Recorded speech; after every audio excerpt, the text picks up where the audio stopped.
webinar series. Today we have a very interesting topic. I have several guest speakers. We're going to be examining broad-scale automated mapping of shallow benthic habitats in the Caribbean using Planet Dove imagery. A very long title, but I think we are in store for a very interesting talk from our guest speakers. That being said, we'll dive right into the presentation and we'll give you an overview of what we are going to be doing today. First of all, I'm going to provide a brief introduction to eCognition.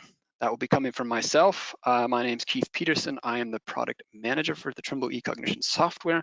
So I'll explain to you some of the basics of what the software does if there's anybody new to the Trimble eCognition software out there.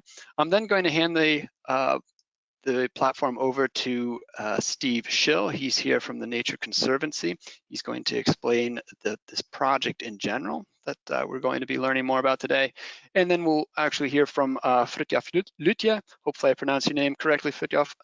He is from Tama Group, and he will actually be talking about the solution, so how eCognition was leveraged to solve the problem that TNC, or the Nature Conservancy, presented to them.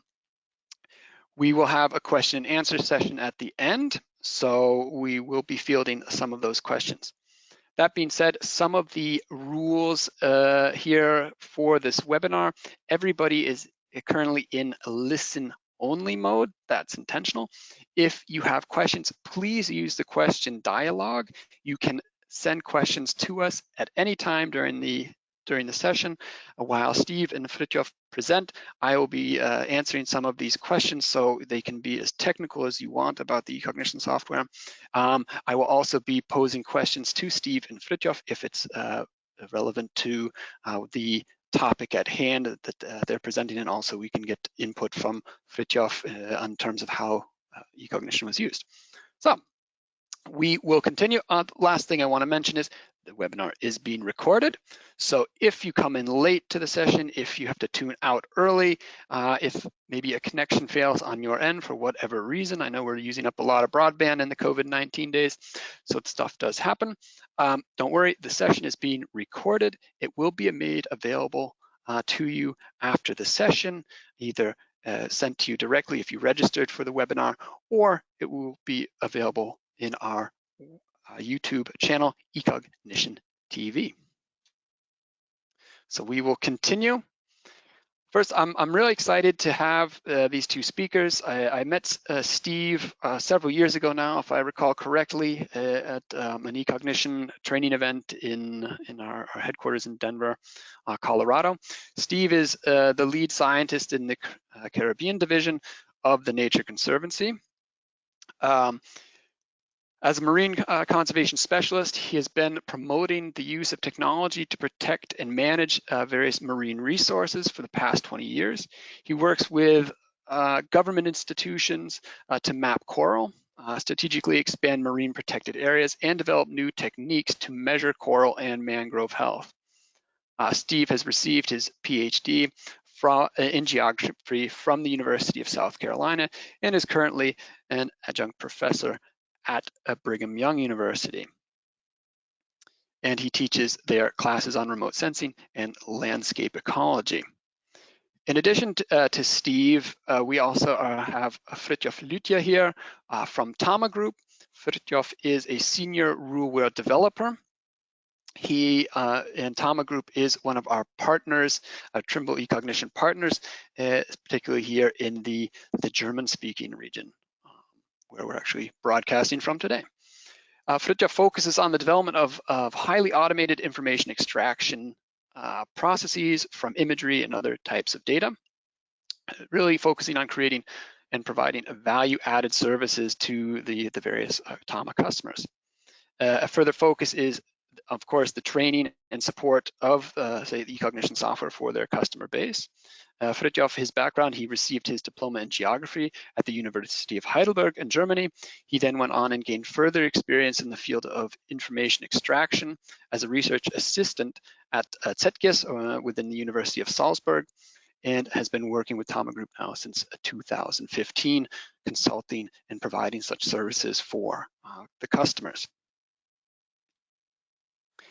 So for those of you out there that may not yet know what eCognition is, I'm just going to provide a brief introduction before we literally take the deep dive into the topic today.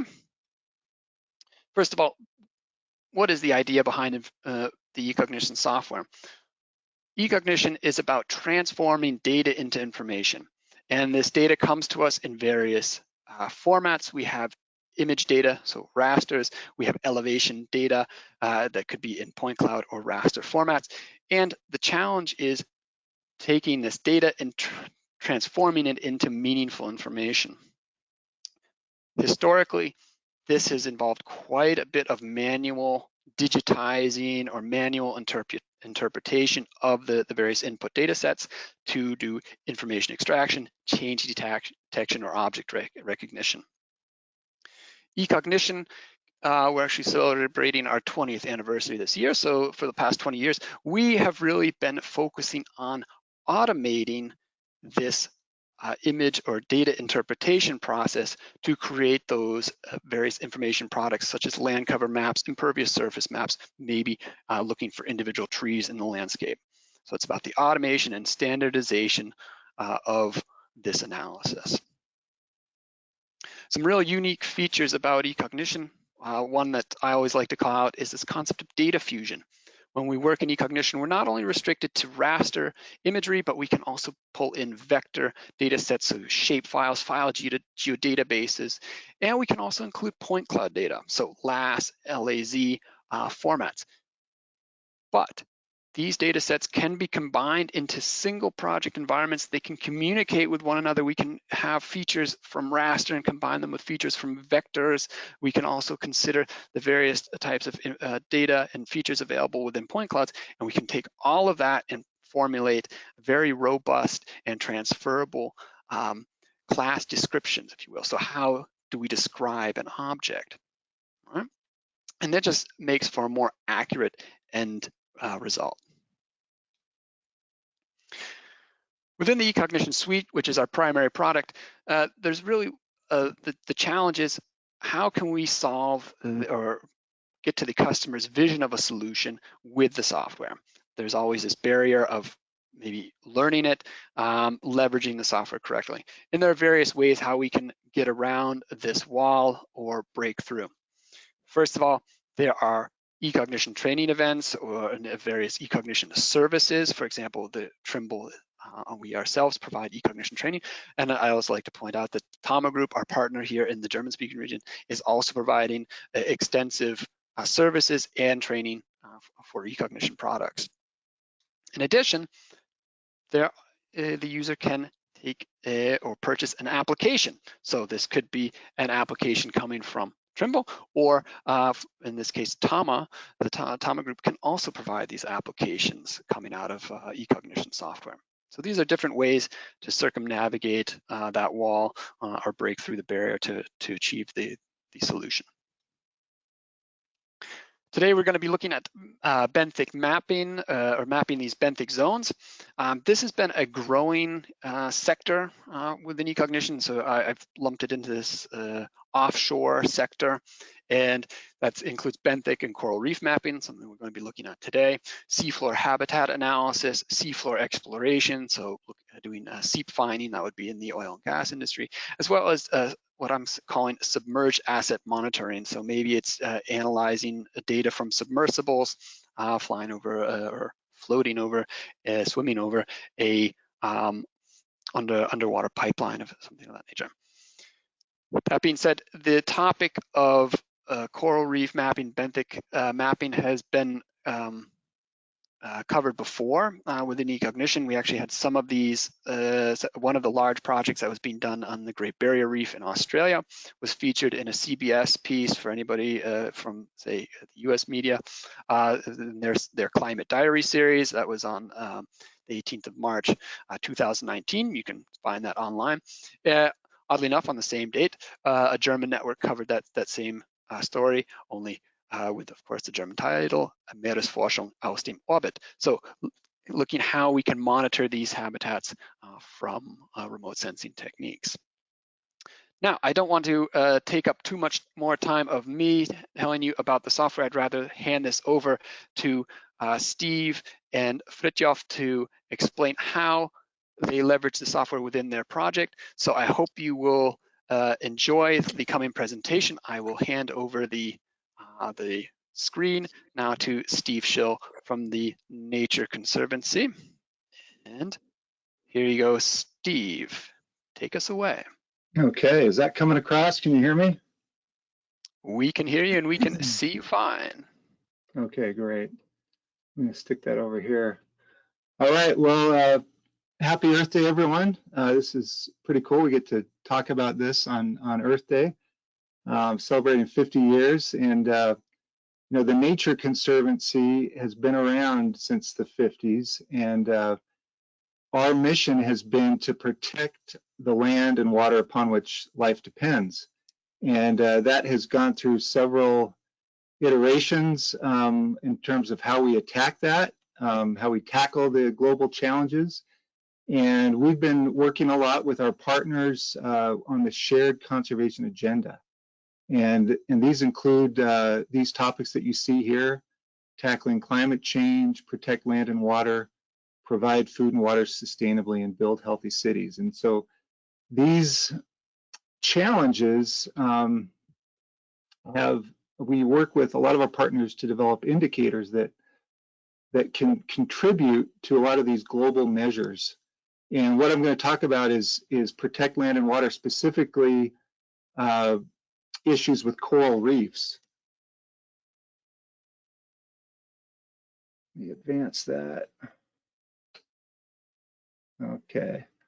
All right, so let's talk a little bit more about where we're going to be working here with coral reefs. So I work for the Caribbean division, and we have a 40-year presence in the Caribbean. The Nature Conservancy works in over 70 countries and in all 50 states. We work strategically with partners on several issues, but in the Caribbean specifically, we work on ocean protection and management. We work on coral conservation. We work on climate, so climate adaptation and using nature-based solutions. So this map shows you some of the areas where we've been involved in mapping. And it's been about 12 years that we've been working on mapping projects for these countries. We work a lot with high-resolution imagery, and over the years we've done quite a few projects trying to understand where corals are, the health of corals, and how they change over time. And I guess we've all heard of the plight of coral reefs. They face a number of threats: overfishing, overharvesting of the herbivores that graze the algae off the coral, a number of other issues, pollution, excess nutrients going into the system, and of course climate change, rising ocean temperatures, which are stressing the coral. So we really think that we can give corals a chance, and nature always surprises us. And so we're working a lot with partners. We're developing these coral innovation hubs, and they're strategically located around the Caribbean with our partners, and we're looking at ways to rescue coral. And I'm going to talk about the ambitious project of trying to map coral across the Caribbean Basin. And this hasn't been possible before until now, when we've had opportunities for cloud computing and handling this huge volume of data. So let's talk a little bit more about our Caribbean coral strategy. So we approach this in 4 different ways: protection, identifying where these corals provide benefits. There's multiple benefits that coral reefs provide. Not only biodiversity, they occupy less than 1% of the ocean, but they harbor 25% of all marine biodiversity. So they're very important in terms of biodiversity perspective. They provide fish production, they provide storm production. Pharmaceutical research is also a big part of coral reefs. So we're trying to locate where we can best protect and work with the countries to protect these coral reefs, put them into marine managed areas, and also identify areas where we can restore. And geospatial analysis provides a really important tool for identifying not only where to protect, but where to restore and finding those key ecological characteristics.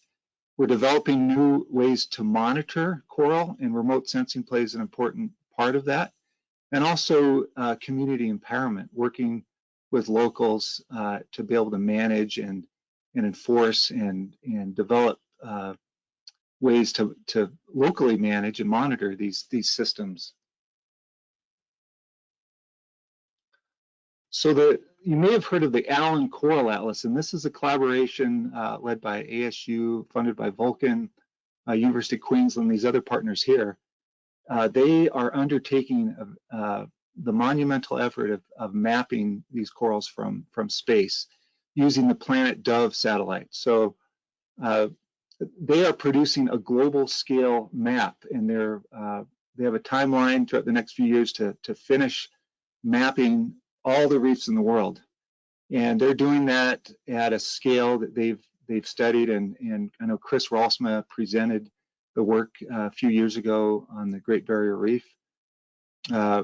We decided to take advantage of this opportunity and work with these partners and map the Caribbean, but we're going to approach it using our own methodology and try to put a little bit more manual intervention into it and try to make these maps at a level where they can provide information that is useful for our partners in managing these resources. So they're the backbone of this effort, and the maps that we produce are going to be provided through this atlas, and it's been great working with them. They're working on a Google Earth Engine approach to map these. We're using the eCognition platform to map, and we decided to work with the Tama Group, and they've been a great partner developing these maps, and Fritjof is going to be talking a little bit more about this. But just to give you a little background, the global reefs will be what they call a level 4 product, and then more detailed maps are what we're calling a level 5, and those will be made available. Those will be part of the atlas and made available through the atlas. So let's talk a little bit more about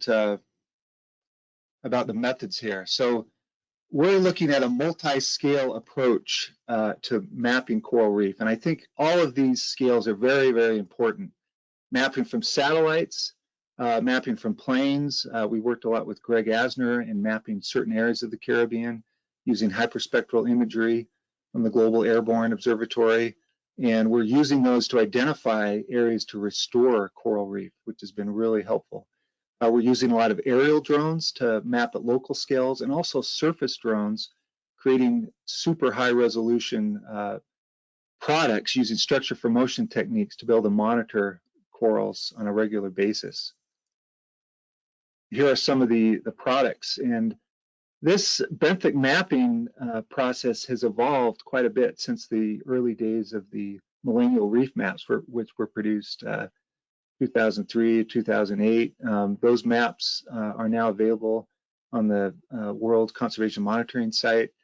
There's an opportunity to work now with Planet Dove data, because Planet Dove data has an incredibly high temporal resolution. It images the Earth everywhere, every day at a 3.7 meter resolution, and that provides an opportunity to create a seamless mosaic of an area with limited clouds and maximum water penetration.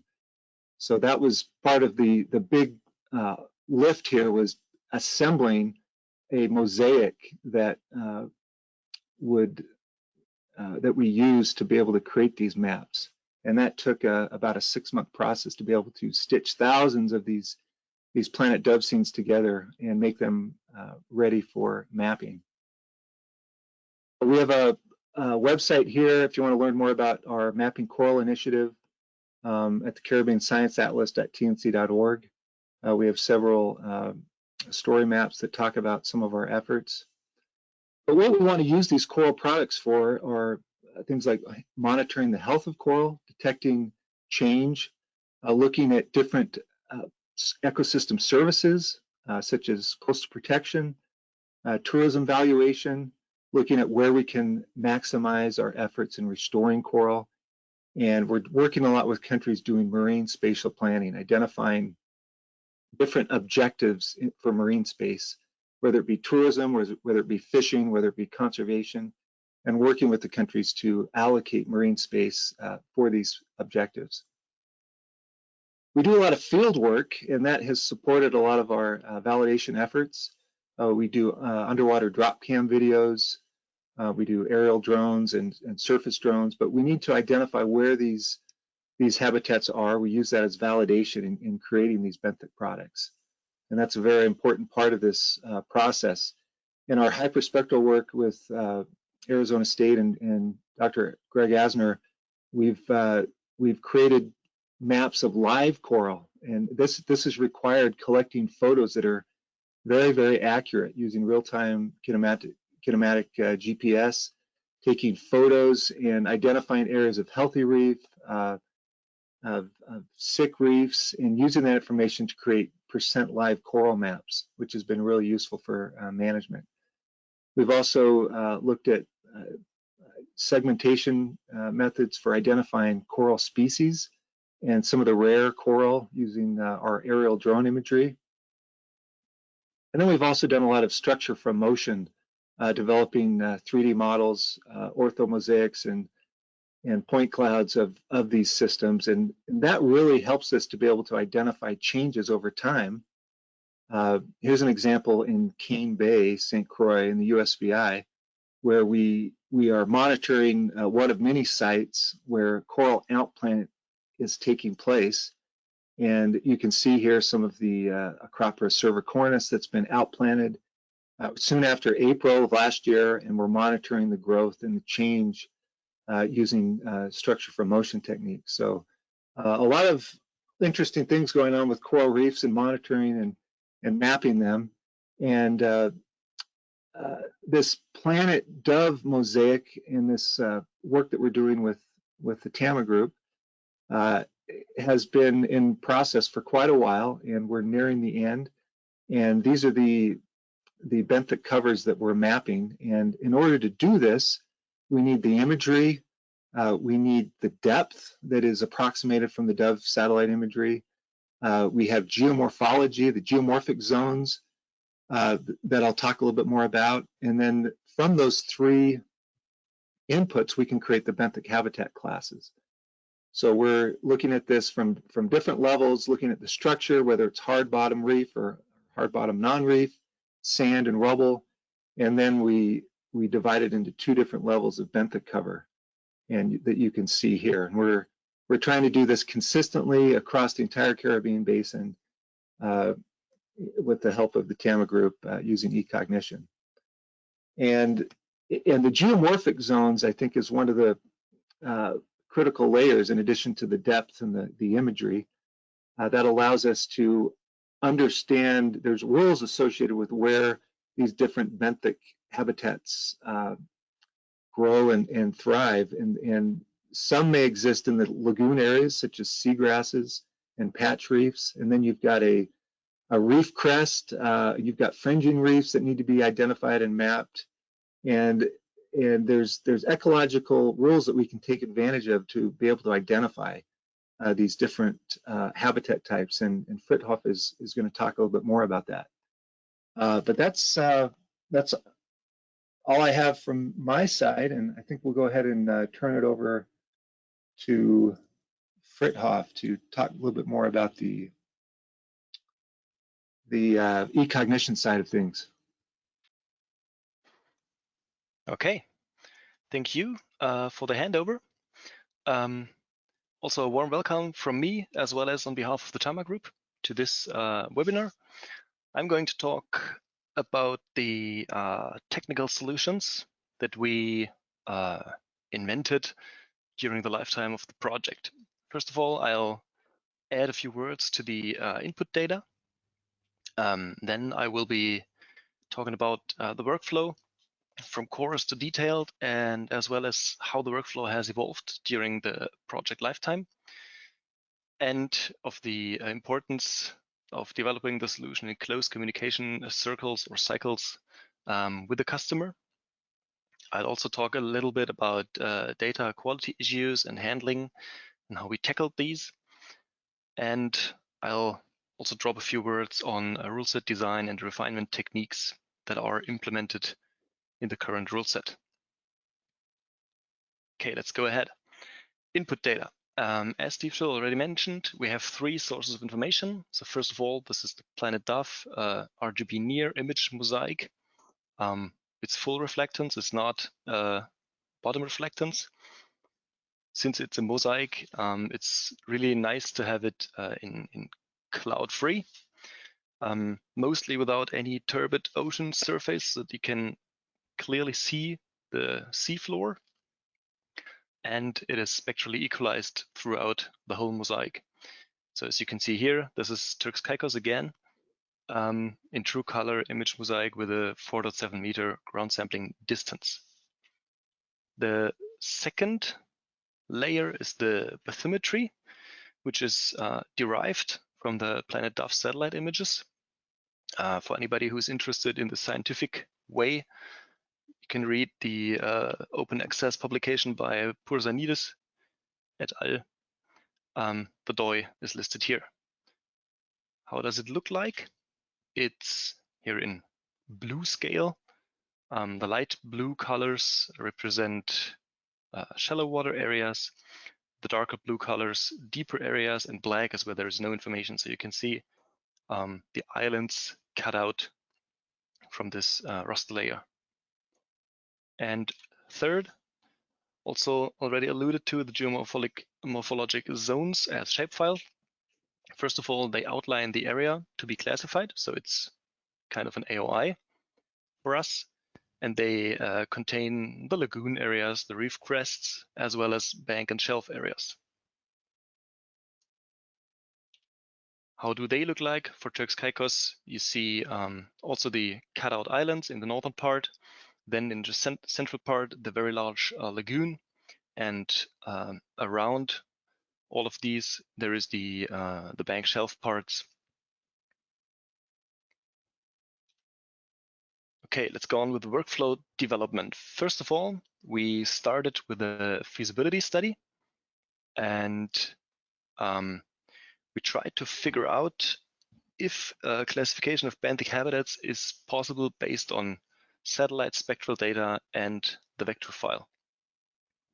And it became quite soon clear to us that the problem is that benthic habitats highly depend on location and depth. In the feasibility study, the depth data was not implemented or available. So as you can see in the very short workflow here, we used full reflectance to create the landward, seaward, out of interest areas, then the vector data to derive first classes, and then again the full reflectance satellite imagery mosaic to classify seagrass, sand, reef patches in shallow areas, and the hard bottom classes in the deeper water.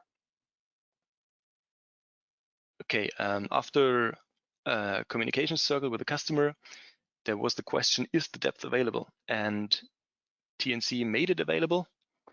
And then we started our project. First data set was Turks Caicos, as you have seen. And we developed a two-stage approach. So at the first stage, we perform a depth classification based on the bathymetry.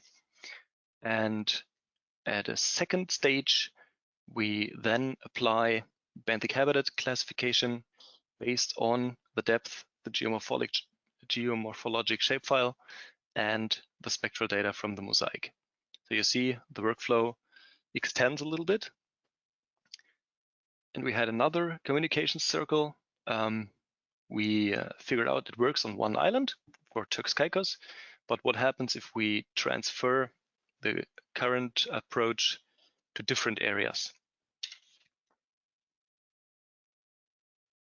We transferred it to 2 further data sets. So USVI also have seen some data from St. Croix and a little bit of the coastline from the Dominican Republic.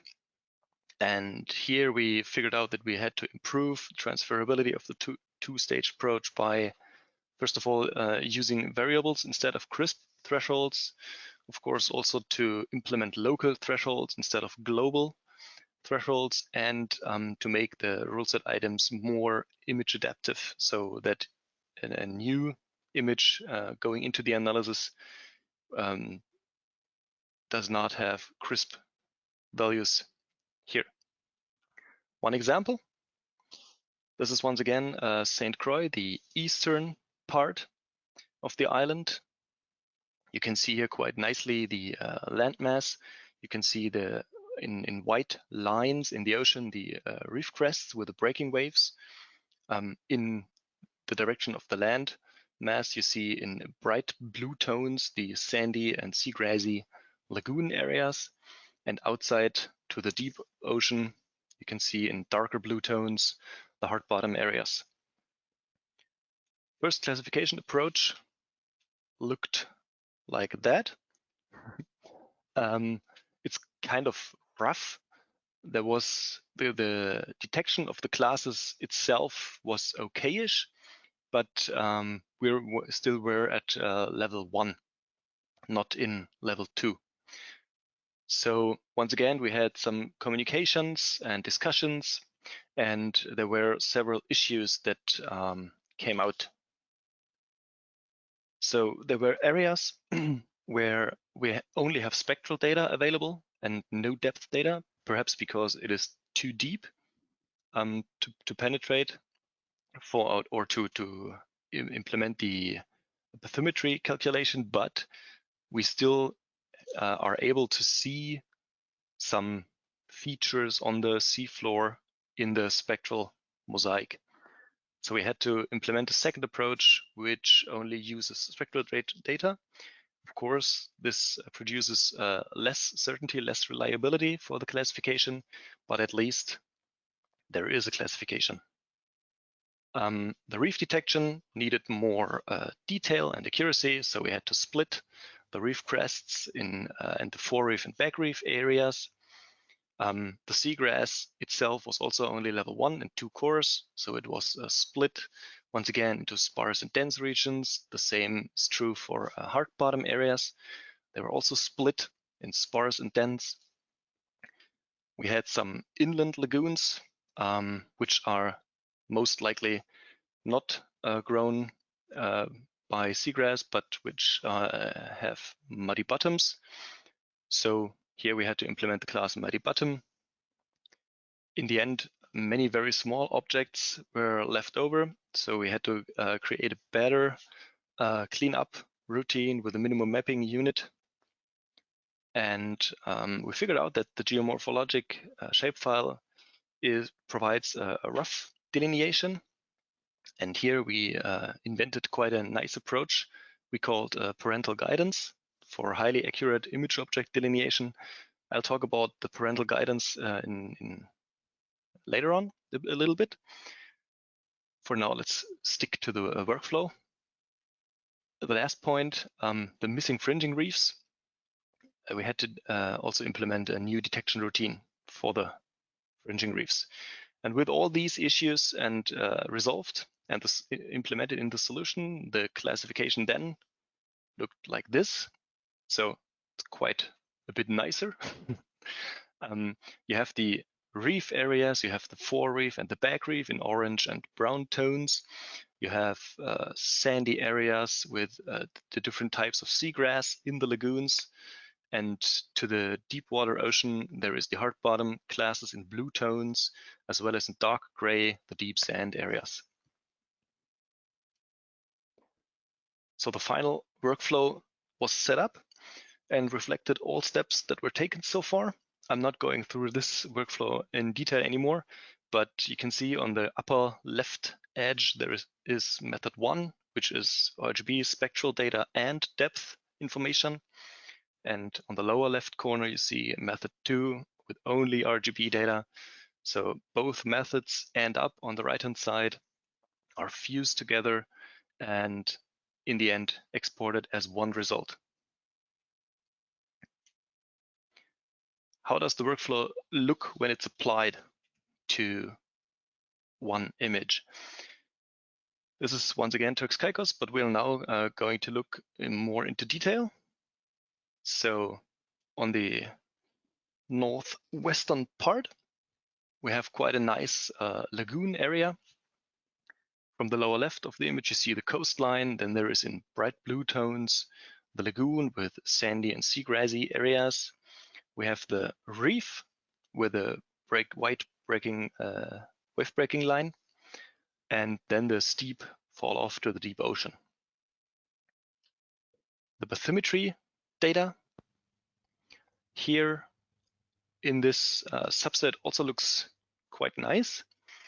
Of course, we have no image data for the island or the deep ocean, but we have a very nice and somewhat undulating area in the lagoon. We have the reef crest, which is also in very bright blue tones and close to the surface. So you see the missing black parts there, and then the very steep slope at the fall off. So our depth classification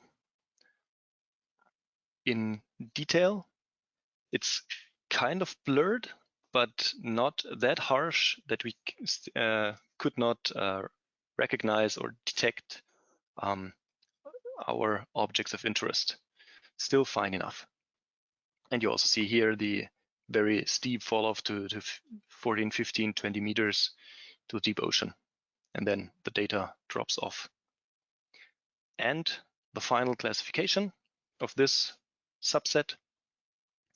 In the lagoon, many areas with sparse seagrass. You have some areas with dense seagrass. We also have some reef patches that are outstanding reef heads. And we have the reef back area, which is quite nicely represented here. We have the red line for the reef crest, then the brown forereef area, and the hard bottom classes at the fall off to the deep ocean. Now I want to talk a little bit about ruleset design and refinement techniques. The ruleset we developed and applied here. You can see it on the right-hand side. It's quite a large ruleset, quite extensive, and it is built in blocks. So each block is responsible for a certain analysis part, and that allows for exact and easy backtracing of errors. And it is also very easy to toggle blocks on and off or to rerun a block. And more general blocks are implemented as customized algorithms. So if you repeat a block several times in your ruleset, think about creating customized algorithms here. It's easy to repeat and it keeps the ruleset clean, so you don't have 20 times the same loop, but you only have one algorithm here. The routine is encapsulated. So the workflow is finalized, and the ruleset development is also finished. The ruleset will now be prepared for the production phase. You can remove any useless blocks. You need to ensure that all processes run smoothly. And if you have an export routine, make sure that the export variables are adaptive to each scene. Otherwise, you will only have one result for a whole workspace. And I would recommend to save the production ruleset as a separate file, just in case. Okay, I already mentioned it. I wanted to talk about the parental guidance. It's kind of similar to the concept of the parent process object, but we're not using the relationship between objects, but we are using the relationship between the shapefile and the object. So the shape is the parent and the object classification is the child. We figured out that the outline of the shapefile provides only a very rough delineation. You can see it here. The white line in this area should be the back reef, And the small part is the reef crest and then the forereef. And the back reef here, the grayish bluish area, often exceeds this shapefile area, which is quite nicely represented by the classification routine. How did we do it? We used the shapefile to create an indicator area, an indicator object, and then we allowed the childs to grow outside of the shapefile to find similar objects, but we also allowed the outside objects to grow inside of, to intrude into the shape. So this is kind of a smart, intelligent way to make use of the image object hierarchy and data fusion concept that is implemented in eCognition.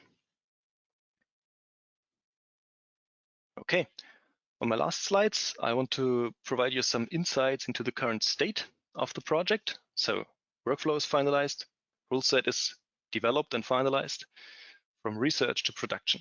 Here, eCognition server comes into play. It's used for batch processing one image mosaic after another, and we are currently in process to classify the whole Caribbean Sea. As we have seen already on the slides from Steve Schill, the Caribbean Sea is made of insular parts of Central America coastline and the Southern America coastline, as well as a little bit of coastline from Florida. And currently, we have classified all these parts that appear now in colorful mode. And I want to give you two examples of the results. So one is the USVI, but another island here. You can see this is the image mosaic. You see quite nicely the sea floor. We see shallow areas. We see a lot of reef patches. In the southern parts of the island, we see the long reef crest in the northern and eastern part. This is the depth classification. And here you can see the pink area, which depicts those areas where there is no depth information, but as you can see on the spectral data, we still see the seafloor and we can apply RGB data classification. And the final result looks like this. So we have the shallow areas with sand and seagrass. We have many reef patches in yellow. We have the long reef crest going from north to east.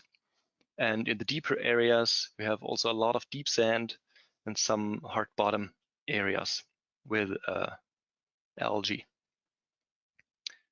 And second example is a large bay in Cuba, where we have a lot of fringing reefs, so these white dendritical structures here in the center of the bay, which is now to the upper left corner of the image. And the classification result over here, you see this fringing reefs quite nicely extracted from the satellite image.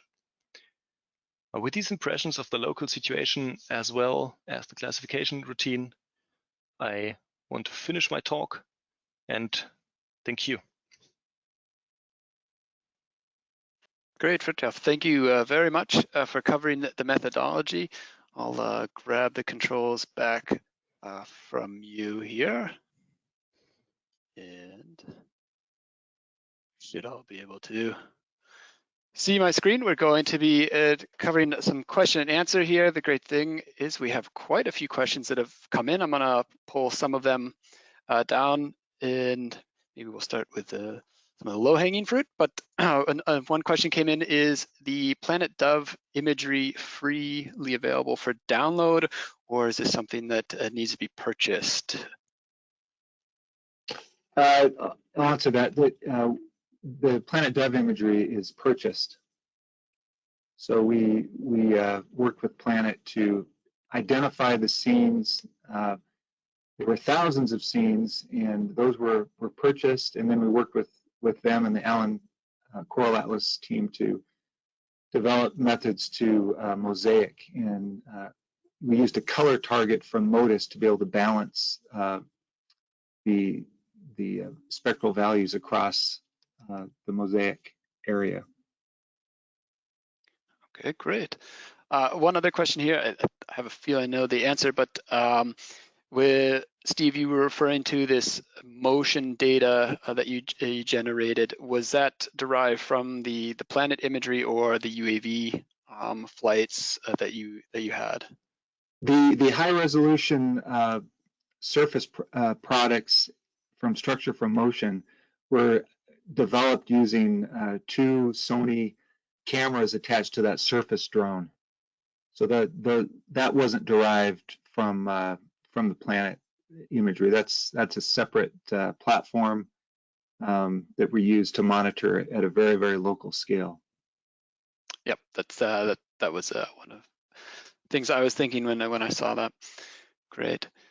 There are a number of pretty specific questions on how the bathymetry data was derived from the Planet Dove data. Maybe Fritjof, if just a high-level overview of this. I know you already referenced that paper. One of the questions that comes up is how can this work, or can it even work if you have turbid waters in an image? Regarding the turbid water issue, it will not work, definitely not. So the bathymetry approximation works with the number of light, if you can say it, that is reflected by the bottom. And if you have turbid water with sand or other stuff swimming, you don't see to the ground. So you only have the top level of the turbidity, and any depth approximation is not possible, no. Yeah, that's what I thought. Yeah. Go ahead, Steve. Just to add to that, we worked with Arizona State University, Dr. Zhiwei Li, and there's actually a paper that talks about the method that was used from last year in the Journal of Remote Sensing. So that's another resource that if you're interested in finding out about the derivation of depth, you can look at that paper, Li et al. 2019. Great, thank you. I think we already answered one of the other questions that came in, was how deep can we go? And if I understand correctly, it depends on how far the light penetrates the water in this case. So if we get to an area where the light no longer penetrates, you cannot accurately derive the bathymetry from that based on imagery, correct? Yeah, Fritjof, what would you say the maximum depth where you get quality readings? I would say it would be around 12 to 15 meters. Does that sound about right? I would agree, yes. Yeah, beyond that, you don't get a reliable depth reading, and there's another paper that talks about that Dr. Li has published. Yeah. Good. Fritjof, one question here in terms of the methodology was if any type of AI, and I assume by this question, in terms when referring to AI, referring to methods maybe like a deep learning or other forms of machine learning, were those considered when looking at for the classification methodology? No, these were not considered. For several reasons. First of all, we did not implement it because we quite well knew which features we would use to detect and to classify these objects. And second, because we had quite a sophisticated class hierarchy, and some classes are subclasses of other classes, and it would be quite sophisticated to create such a AI in order to detect the classes. Okay, and following up to that, another question here from one of the viewers was, how would you then select those values, the class threshold values during your development? First, I began with some very crisp thresholds, just entering numbers. And later on, I realized that there is some kind of range within the spectral data, a value histogram, where seagrass sparse is located, some range where seagrass dense is located, and for other classes it's the same. And these ranges can be detected automatically based on the broad bandwidth of the histogram itself. So the rules are adaptive to the histogram, and then these several ranges are taken out and used for classification. Okay. This one question refers to some of the pre-processing that went on, but we're working with these. You said already a mosaic of data. Did you, in terms of transferring the model, was any type of were the input images calibrated in any way before going into eCognition? The team at Arizona State University did all the radiometric calibrations. They're the ones that did the mosaicing, the color target balancing. So they did all the radiometric corrections prior to us handing it over to the Tama Group. So yeah, those were all done under the direction of Greg Asner and his team. Okay. Another question came in. I can field this one. Considering performance of eCognition when processing hyperspectral imagery, so that the very high resolution drone imagery, I assume, is what's being referred to here. eCognition can handle this type of imagery. The performance is less of on the software side. It's more of how much horsepower does maybe your PC, laptop, whatever type of computing environment you're working in, what does that have? But there are a number of customers using this hyper spectral imagery, extreme high resolutions within eCognition without problem. Another question that came up was in regards to the shapefile that you used as input. Was this something that was generated manually? Yes, the geomorphic zones were all generated manually using QGIS and readily available high-resolution image libraries. So that process took approximately 6 months to digitize all the geomorphic zones throughout the Caribbean Basin. But we're making that data available along with the benthic habitat products. Right. Another question came up concerning the accuracy. Fritjof, did you run any accuracy assessment on this analysis? If so, what were the results of that? Yes, we ran a few accuracy assessments on several locations, mainly based on the in situ data coming from Steve Schill and his colleagues from the Caribbean Sea. The results were quite promising, so we ended up in the upper 80%. I don't have the correct numbers here, but it's for a remote sensing approach, and the detection on 4-meter resolution images, the result was quite promising.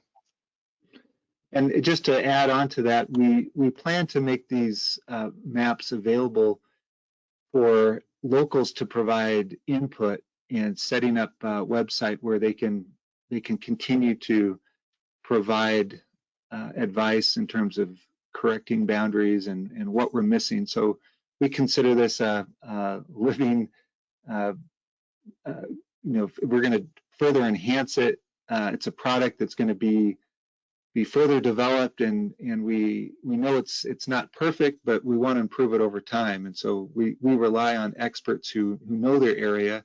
Everyone knows their own island the best, and they can provide input to help continue to refine it. That being said, I think it's a interesting segue. Are there any future plans in terms of methodology? Any things that you would consider moving forward on this project? Is, say, a phase 2 planned? If so, would you be looking at changes in the methodology for that? Well, I'll just add my comments. I mean, one of the things we're interested in is detection of change when hurricanes come through. And one of the things that we're doing is we're experimenting with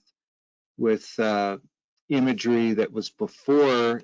In 2017, we had Irma and Maria, which did quite a bit of devastation. And we're looking at where new rubble areas were created from the storm, where seagrass was ripped out. That's something that we'd really like to refine. And with the Planet Dove imagery, it gives us the opportunity to really select the scenes that will be optimal for mapping these changes. So that's one of the things that we want to work on. I don't know, Fritjof, if you have anything that you want to say about potential future refinements to the eCognition methods. Yes, perhaps some words from my side. The change detection implementation would be a very interesting thing, especially since the Planet Dove data is available on nearly daily basis. So in order to have a pre and a post image and then to compare it, to create here some routines which automatically detect the changes.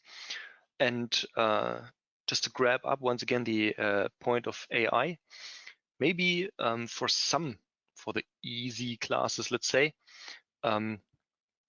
the implementation of AI like deep learning or random forest classification, just to name a few, would be an interesting way to look in.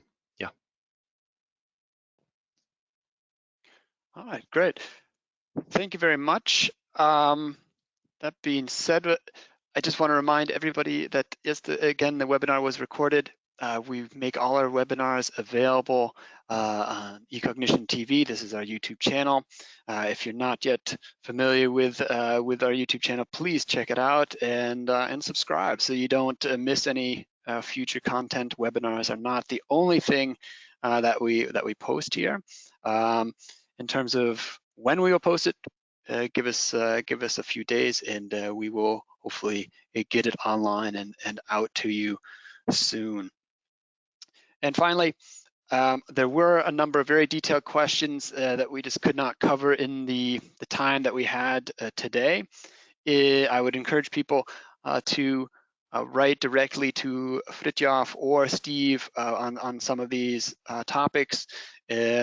You can have their email addresses here. So for Tama Group, please address the emails to their support@tamagroup.com address. This will ensure that the team gets it if one of their consultants is out of the office. If you have questions concerning the project and certain aspects of the input data, like Steve said, some of this came through ASU and other sources. Please feel free to reach out to Steve directly. We have his email address listed here as well. And if you have questions concerning eCognition, the use of eCognition, the software itself, please feel free to reach out to myself or better yet via our support network, because I am not always available to field these questions in, say, the most timely manner. So support@ecognition.com, and we would get back to you. And I think on a final note, I would like to just thank everybody. For me personally, this was a great webinar. Steve, it reminded me when I was preparing for this, my first job, if you will, or internship, it was before I even had my driver's license, was with the Nature Conservancy in Montpelier, Vermont. I think I was helping them stuff envelopes for a fundraiser. So it's nice to see the connection come full circle here. Really appreciate the work that the Nature Conservancy does. And thanks again for taking the time today to talk about this great project. Hey, thanks a lot, Keith. Take care, everybody. I hope you enjoyed this, and we'll see you next time.